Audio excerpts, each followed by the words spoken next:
Well, hello, and thank you so much for tuning in once again to All Access Pass. I'm your cruise host, Jason Venner, and today I have an absolute legend on stage with me. For those of you in the live studio audience, and if you're sitting in your room watching, you're welcome to do it there as well. Put your hands together, and please welcome to this stage the one and only Mr. Peter Asher.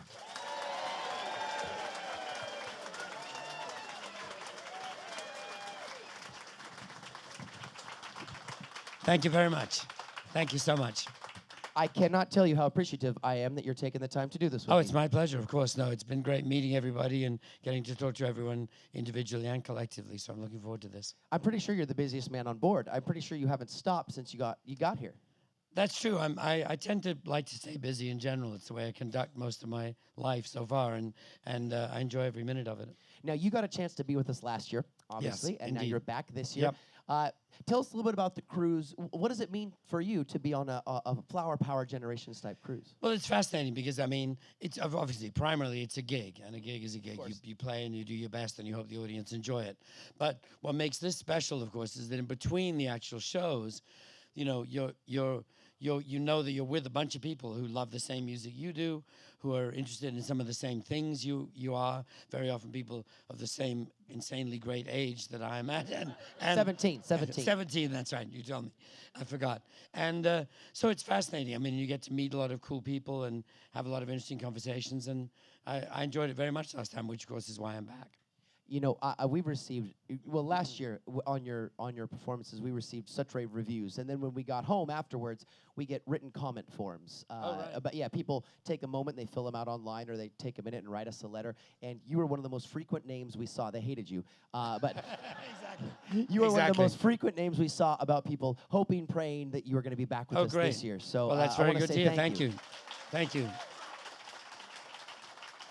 No, you know, the other passengers comprise a great audience. I mean, everyone seems genuinely interested in stuff and you know, remembers that era with great fondness and admiration and enters into the spirit of the whole thing. And it's fantastic. It's a great experience. I think one of the things that I enjoy the most about a charter cruise, or a themed cruise, if you will, is there's nowhere else in the world on board a cruise ship especially where you can get 2,000 people on board with a like mind. Everybody is here for one thing. It's for you, it's for the other artists, it's for the music, the time, the era.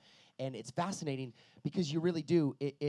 I believe that it's palpable almost, that energy becomes contagious. Oh, definitely. No, it is. You're just walking down the corridors when the way people have decorated their doors and the people you meet wandering in the halls and the people I meet at breakfast every day. No, there's a definite specific energy to a voyage like this, yes. It's great. It really fantastic. is. In it, you must, as a historian, obviously as someone who knows so much about the music and the music industry, especially this day and age, the Flower Power generation, I would imagine you probably encounter some fascinating conversations with not only people wanting to know more, but I would assume you've probably encountered a conversation or two of people telling you things, possibly.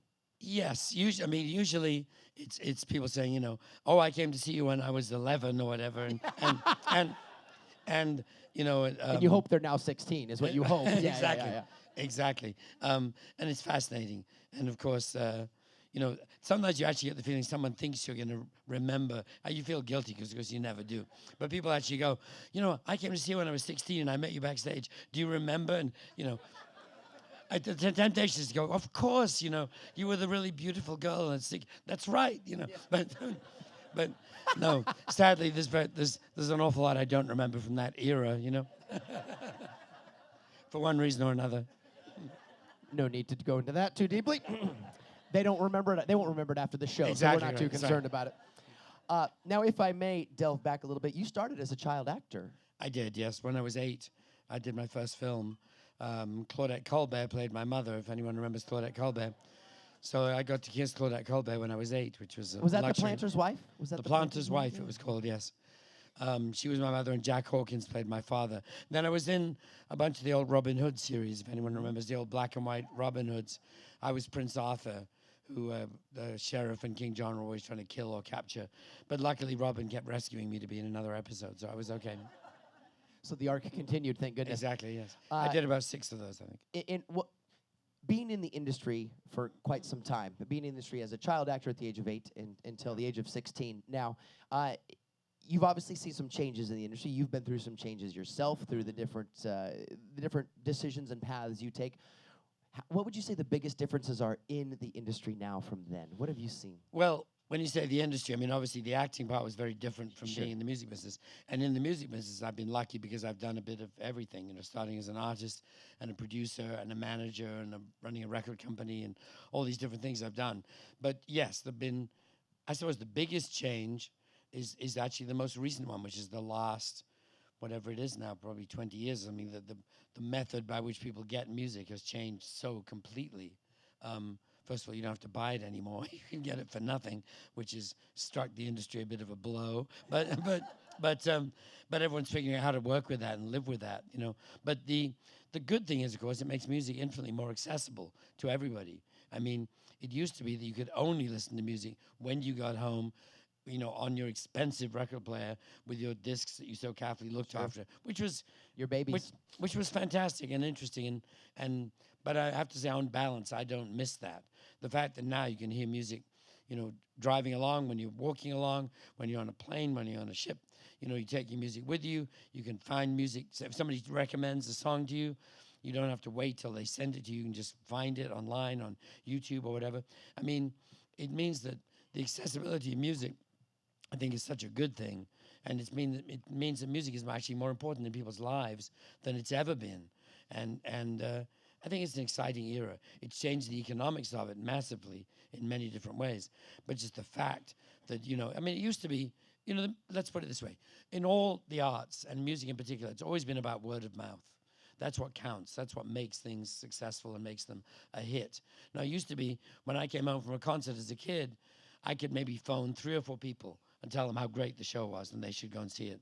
If I bought a record I loved, I'd maybe make a cassette of the best 3 tracks and send them to some girl I was trying to impress or something. But that was about it.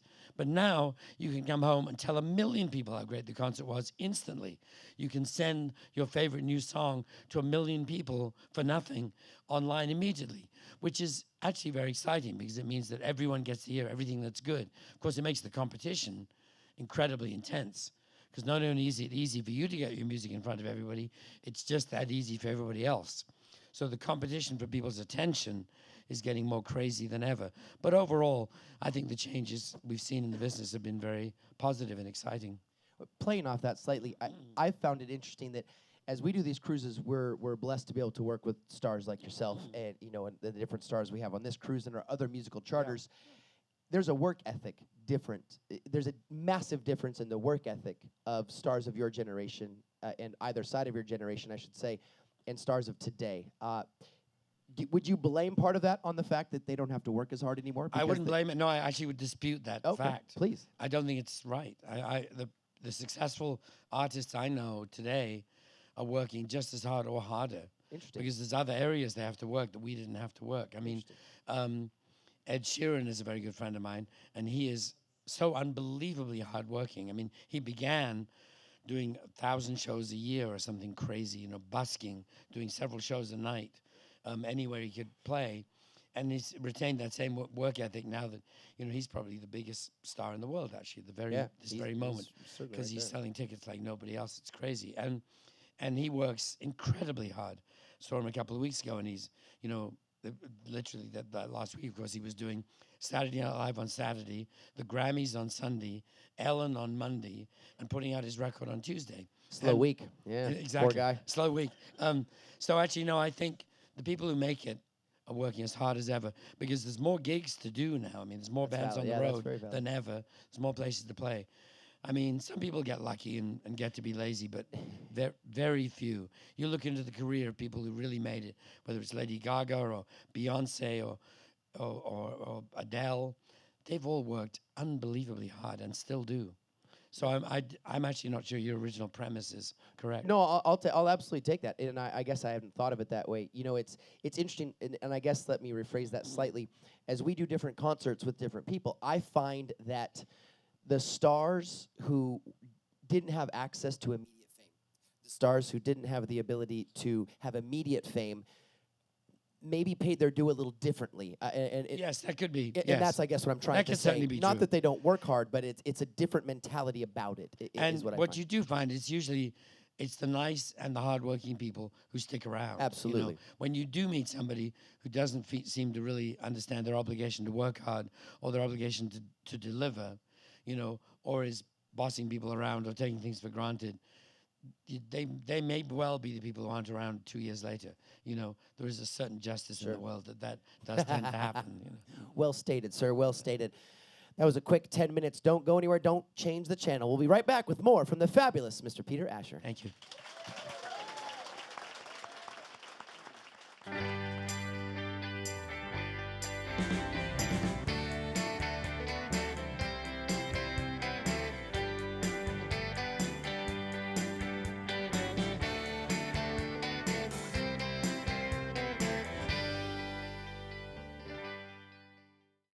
Hey, and thanks for not changing the channel. Here we are with more with Mr. Peter Asher. Now, I found an interesting fact I found a fact about you that I find interesting. You're a member of Mensa. Yes, I am, yes. That is, of course, Yeah. the longest-standing high IQ society. Yes. How does one get into Mensa? What's the... You take a test at home. They send you an IQ test. This was many years ago. I was 17 or something, I think. And you take a test at home, and if you score high enough, then you go and take a supervised test, and they tell you what your IQ is, and you're either offered membership or not. But luckily, they don't make you take repeat tests. It's like a driver's license. Once you've got it, you're well, good. exactly. Yeah. Thank God, because if it was like a driving license, because I think with a license, they make you take your test at some point when you get old, I think. Do they? Oh yes, there's a My point. grandmother certainly has to have that. Oh my God. I'm 72 now. There must be a point where they say you have to take your test again. I think somebody must have done that. My grandmother's driving by Braille, so that's where we're But at. luckily, Mensa doesn't do that. You're up once they've set your You're IQ, in. despite as many martinis as you may have drunk in an effort to lower it. Which I've done. They don't make you take another test, so you remain a member for life. And what does membership bring you other than Nothing the ability whatsoever. to... Yeah, okay.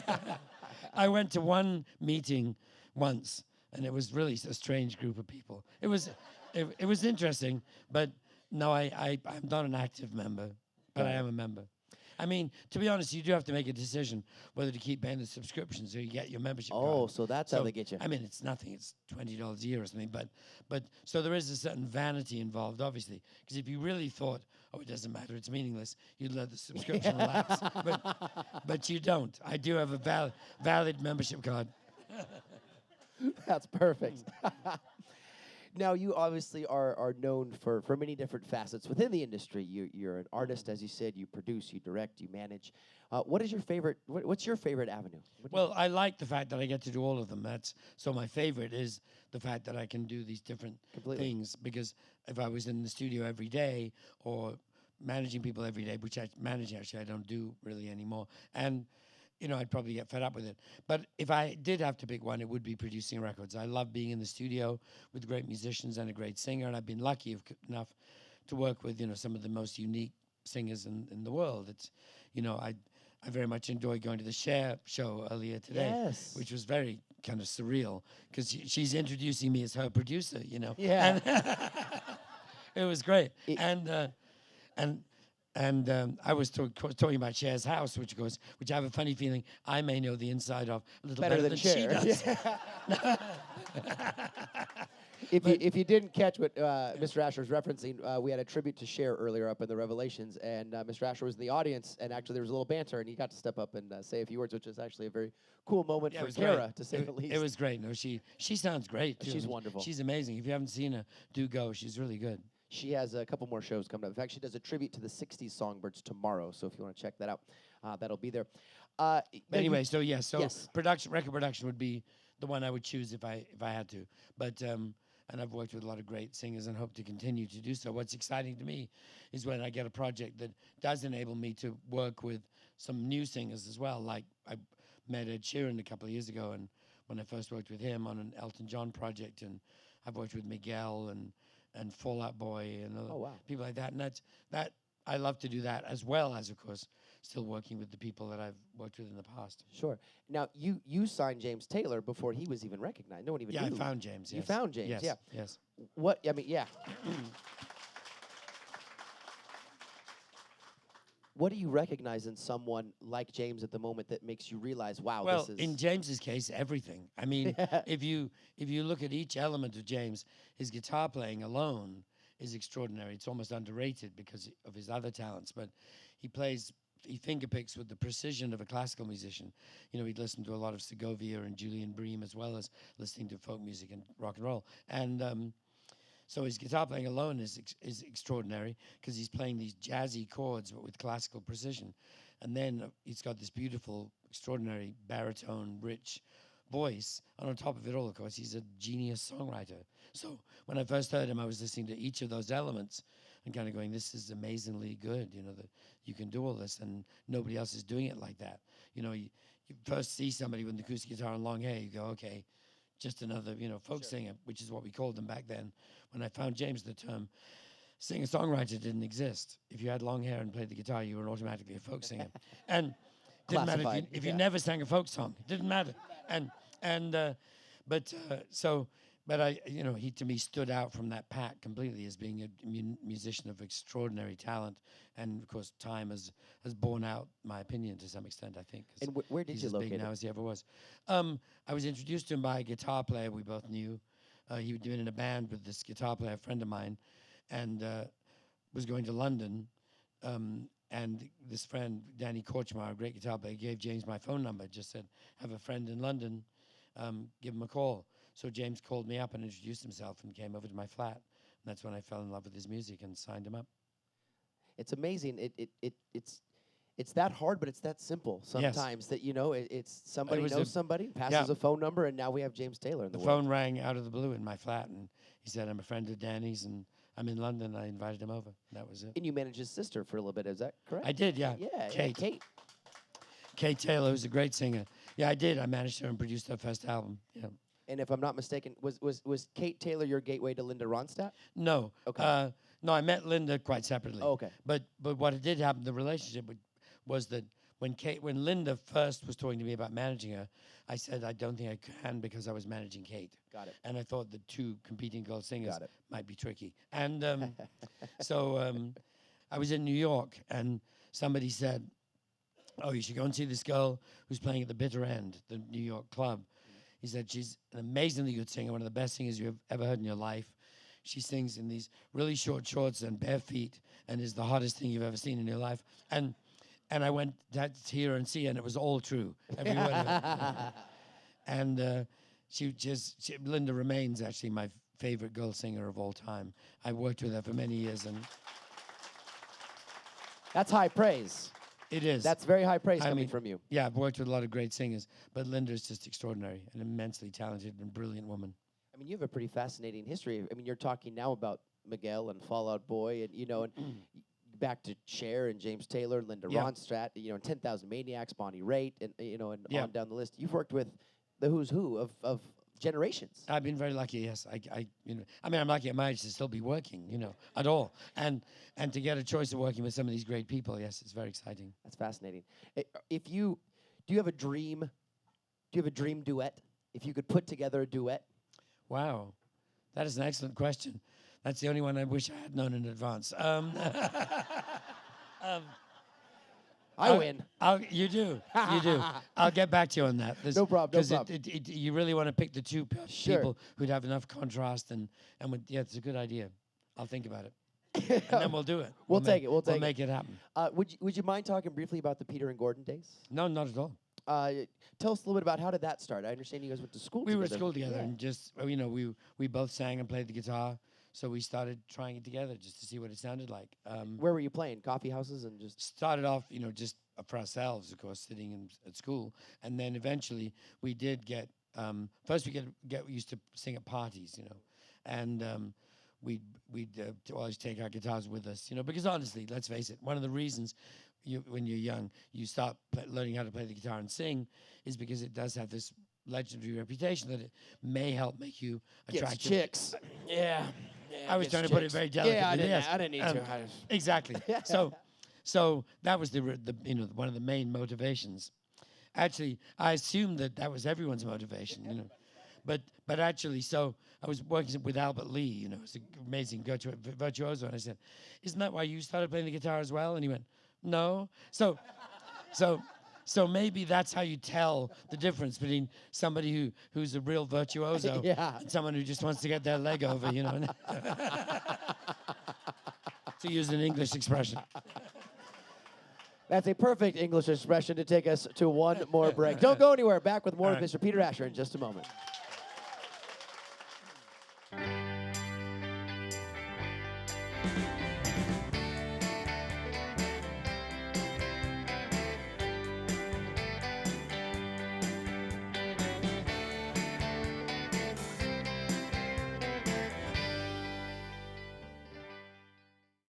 Hey, thanks for not turning the channel. Here we are back with more. One last session, I should say, with the one and only Mr. Peter Asher. Thank you. Now, as I explained to our audience, and you at home should know by now, or you in your room should know by now, and as I briefly explained to Mr. Asher before we got on stage, we like to break the fourth wall in this show. We like to open it up to the audience for questions, and you have submitted more questions than I've ever had for. You should know that, sir. I've That's good interviewed to a know, lot of yes. people. I've never had this many questions Wow. for one person. So Well, let's whip through them. let's go. fly through a few of them here. And I asked Mr. Asher if he wanted to see them beforehand. He said no. Just take them as they come, and we'll go through and see what we can get. So randomly chosen here. Okay. We have Greg from Valhalla said, "What is the defining song that you have authored?" I haven't had that much success as a songwriter. I mean, I've done some that I've really enjoyed. I've written very few hits. My forte is mostly as a producer. I suppose the song most recently that I'm proud of, but I don't think it's defining, but was I don't know if any of you saw Madagascar 3. Oh yeah. Though I confess I hadn't seen the Madagascar movies till I was working with Hans Zimmer on the score for Madagascar 3. And that one, what was nice was that there was a moment in the movie, if any of you have seen it, where the lion is falling in love with the jaguar on the trapeze. And at that point, It's a Thursday. at that point, the movie people said, we're thinking maybe not using score there, but maybe having a song written to fill that slot. It would be a love song between the two of them, and would be their love theme for the movie. And I was working on some tracks then with my friend Dave Stewart, who you probably remember from the Eurythmics. Yeah. So Dave and I, after that day of scoring, decided, well, if they're going to have a song written, we're going to get the gig. So we went out, drank martinis, and wrote the song. And came back in the next day with a kind of rather drunken demo on Dave's iPhone, and we got the gig. So if you do go, if you ever see Madagascar 3, when you get to the trapeze scene where they're falling in love, that's a song I wrote with Dave, and I'm singing it in the movie as well. So that's I don't know about defining, but that's what I'm proud. That's what I'm proud And of. now, as you're watching that moment, you'll think of the story of Dave and Peter being drunk, singing it into an iPhone to get the gig. Yeah. Exactly. Debbie from Virginia says, "What was your first thought when you learned about Carole King and James Taylor being honored at the Kennedy Center in D.C.?" Of course, they were honored in different years. Yes, but I was thrilled for both of them. I mean, and you get to this great age, and you have worked with people who become very successful. You do get, it's friends getting awards, and occasionally getting awards yourself. It's great, it's thrilling. I'm delighted every time James gets given some new honor, and Carole, of course, is a really close friend of mine, and keeps just doing better and better. A musical which some of you have probably seen, Beautiful, is just amazing. I went to the first night of that. Some of you may know the story, and I know I've got too many stories. Sorry. No, you don't. Some of you may know this, but Carole, didn't see it until it had been open for some months. She'd gone to one read through of the play and left after 15 minutes, saying that you're all really good. This is going to be great, and I totally endorse it. But I really don't feel up to seeing it. And I guess the answer is, of course, those of you who've seen it would understand. But, seeing your scumbag cheating husband on stage all over again is probably not a rewarding experience. But finally, so I was at the opening night texting Carole at the interval going, "This is brilliant, it's a hit, congratulations." And she didn't go and see it until about 6 months later, when she got completely disguised. they got into proper Hollywood makeup people and dressed her up so nobody would recognize her. And she watched the show for the first time. And the cast didn't know she was there either. And during the last song, she went backstage, took off the makeup, and came out on the curtain call and met the cast. It was amazing. That's a great story. I don't know if you know this, sir, but they're here for you, not me. Don't ever apologize for having a story. Well, they get a bit long. I've had too No, many of them. are you kidding me? That's why we have this crowd. Amy from New York City says, asks, I should say, out of all of your greatest accomplishments, what are you most proud of? I think I'm proud of the fact that I pulled off a few different things in different areas. It's like the previous question, but Sure. I could pick certain records. I mean, Linda Ronstadt's version of "You're No Good." The day we finished that, I must admit, I kind of went, if that's not a hit, I don't know what is. You know, that's a record I'm going to be proud of for the rest of my life, and I am. So I could pick out a few specific ones that I could boast about, but it'd be hard to pick one overarching, theme that would one achievement that would beat them all. But I think I that's suppose also finding James would be one. Sure. Starting to work with James and then particular records. But same when we finished, James's version of "You've Got a Friend." I kind of went, that's cool. I think people will like this. But I So think there's been a few of those which are exciting. I believe not being able to answer specifically is also a testament to what you've done in your career, Well, sir. I mean, if you could easily pick out one or two things, then Amy also scolds you.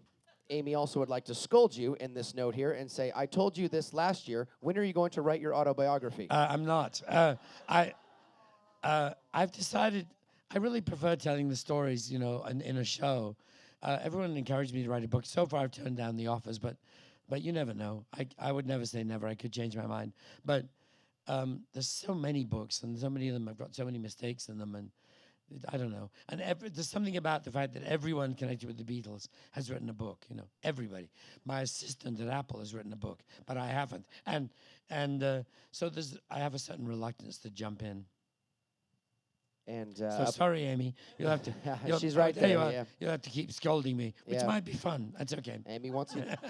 Listen, there goes one fan right there. That's it. You lost on. Linda, all the way from San Jose, California, asks two questions.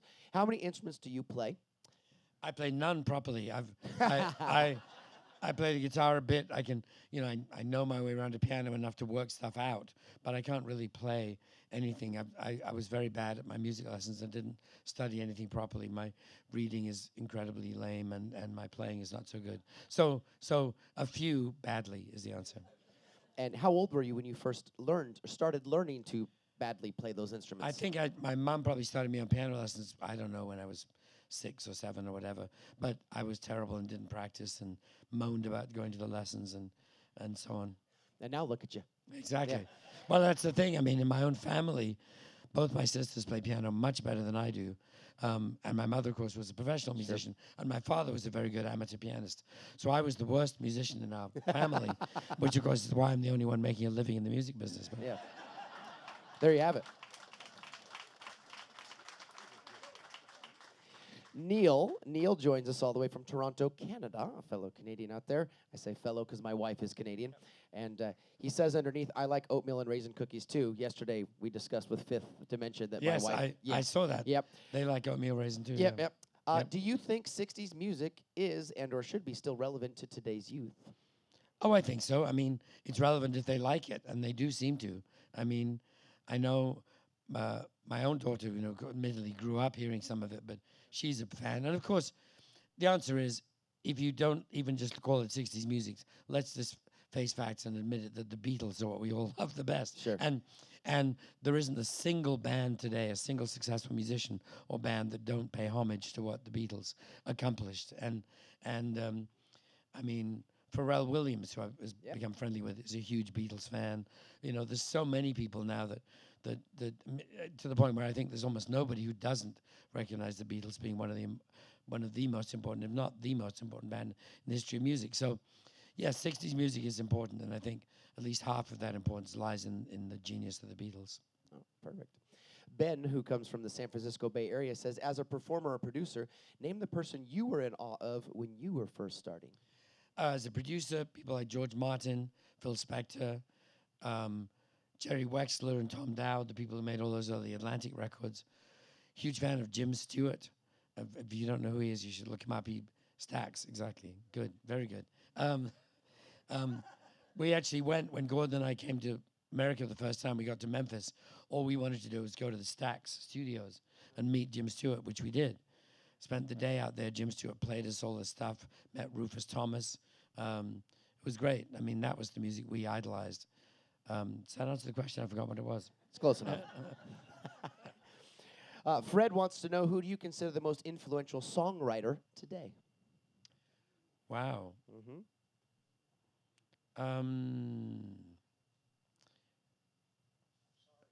Partly, well, I stumped him once too. It's all right. influential is, I mean, so Ed, again, is one of my favorite songwriters. I think he's brilliant. The whole Beyonce team, that whole Lemonade team, which is her and a bunch of other people, certainly pulled off a work of genius. I think they're extremely influential. Kind of out of left field, too. Yes, exactly. Exactly. Another good question. There's a lot of them. There's a guy called Benny Blanco, who's a producer and writer. I'm very keen on everything he does, and I've become friendly with him. He's brilliant.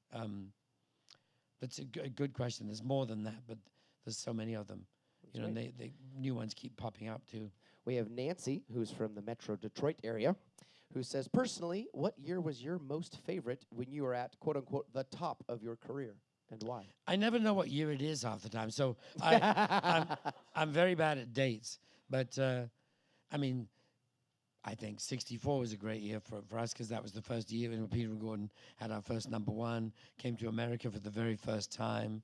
You know, that was probably a magical year, I suppose. That's still, if I'm looking back on it, that was, because to us going to America for the first time and having a #1 around the world was really unexpected and did happen pretty quickly. So I suppose I would identify '64, but maybe the best is yet to come. Who can say? Hey, there you go.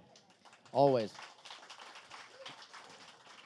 We got time to bop through a couple more here. Dwayne from Oklahoma City says, I always think of Peter and Gordon in the same breath with Chad and Jeremy. Many do. Were you friends? Yes, we were, and rivals, of course, at the same time, because we did get confused with each other quite a lot. I mean, when you think about it, it is quite surprising. There were two British duos, had many characteristics in common. First of all, we weren't from Liverpool, we were from London. We were both kind of posh, not to put too fine a point on it. We weren't Cockney, we weren't working class, and people made fun of us for that. And each duo, there was the tall, handsome one who sang the low part, and the short, nerdy one who wore glasses and sang the high part. So it's not surprising that they would get on the Patty Duke show or on Batman or something, and people would congratulate us the next day. And But we did at Sullivan, which they never did do. And that pissed them off. I'm friends with. We were all friends, and we actually did one gig after Gordon and I got back together. We did one gig with Chad and Jeremy. So finally, on one specific occasion, I can't remember where or when, but we were all on stage together, proving that at least we actually were two separate duos. Do you still keep in contact? Yes, absolutely. Jeremy's in a play now in London doing incredibly well, so they're not out there singing at the moment. Jeremy's a very successful actor as well, as you probably know. You may have seen him in Downton Abbey or all the other cool things he's done. But he's in a play in London that's apparently spectacularly good and is a hit.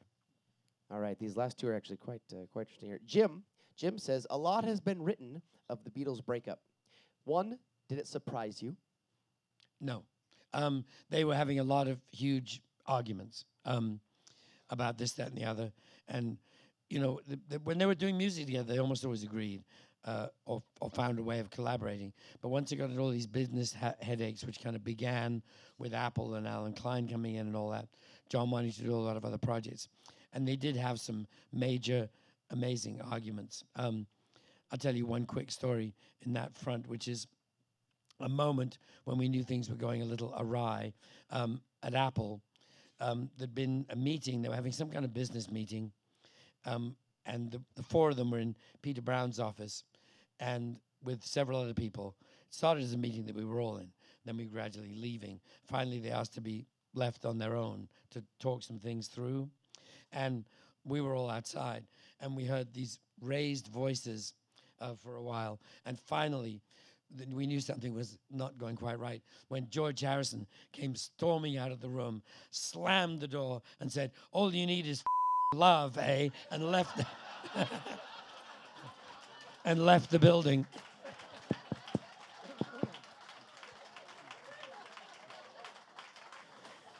Thank God we have the delay on these microphones. I think they're all grown-ups here. Yeah, I think I think everyone can help. They've heard the word before, possibly. Possibly said it once or twice themselves. This is a great question to end with here, and I think that I'm actually curious here. Bill from New York City asks, did your life turn out the way you hoped? Oh, better than I hoped. I had no idea what to expect. I mean, my life has been a series of leaps of faith. I mean, if there's anything I give myself credit for, it's whenever I've seen an opportunity, I've taken it. You know, when I was a philosophy student at London University, did I think I was going to be a pop star? No. When I was a pop star, did I think I was going to be a record producer? No. And did I think I'd end up, discovering the finest singer-songwriter of this generation? No. What I did do was, when I saw any chance of doing something interesting, something that appealed to me, and that's something that I thought would be exciting, I took the chance. I took the gamble. In the same way that when I moved to America, I had nothing. I mean, all I had was my belief in James Taylor, and was betting my career on his. So my life didn't turn out the way I expected to, because I had no expectations. I really didn't know what I was going to do or where it was going to take me. But certainly, I've made a series of kind of relatively bold decisions, which have turned out exceptionally well. So I consider myself very lucky in that regard. Now,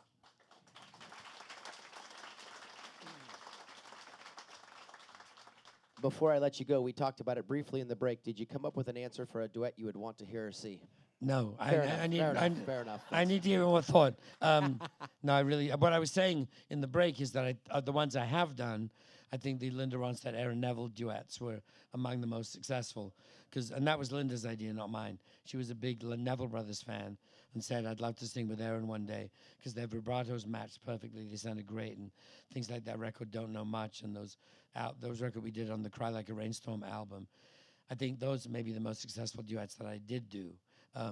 But no, I haven't yet invented the fantasy duet that I'll do next time. Well, we're just going to have to make sure you're back for 2018 so we can get an answer to that question. I'll be back. Ladies and gentlemen in the studio audience, and those of you watching back in your room, thank you so much for taking the time. Do me a favor, a huge round of applause for the legendary Peter Asher. I'm Jason, your cruise host. We'll see you again tomorrow. Thank you. Thank you very much.